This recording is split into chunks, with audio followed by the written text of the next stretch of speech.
Je vous propose la sauce à la bolognaise revisitée à la sénégalaise que vous pouvez accompagner dans tous les genres de pâtes, hein, et j'espère que cette vidéo vous plaira. Merci. Assalamu alaikum, donc ravi de revenir vers vous pour une nouvelle recette. Aujourd'hui, je vais vous présenter donc des pâtes à la bolognaise pour environ 5 personnes. J'ai utilisé donc plusieurs ingrédients. Donc la viande hachée, environ 500 grammes, une noix de cajou, de la tomate concentrée, des oignons, de l'échalote, de l'ail, du poivron, du sel, de l'herbe de Provence, de l'huile, des tomates cerises et des coquillettes pour mes pâtes. Et c'est parti pour la préparation. Je vais donc verser un petit peu d'huile dans un wok et faire revenir donc la viande hachée. Découpez les poivrons, les oignons et les tomates cerises une fois que la viande hachée est cuite.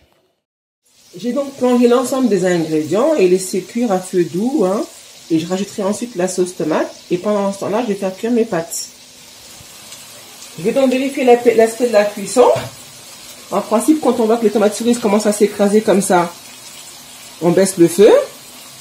Je vais donc rajouter un peu de sel, de l'herbe de Provence et donc ma tomate concentrée que j'ai diluée un tout petit peu avec de l'eau.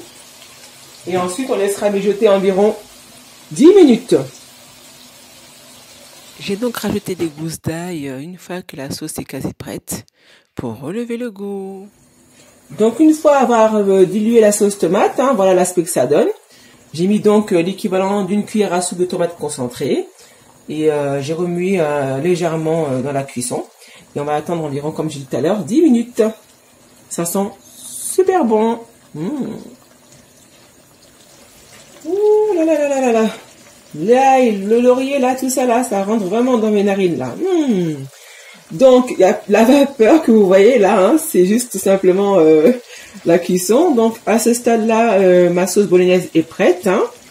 Je vais donc, j'ai mis de côté donc les pâtes et je vais ensuite attendre encore, on va dire, 10 minutes. Et je vais passer ensuite au dressage. Je vous remercie d'avoir visionné la vidéo, en espérant qu'elle vous a plu.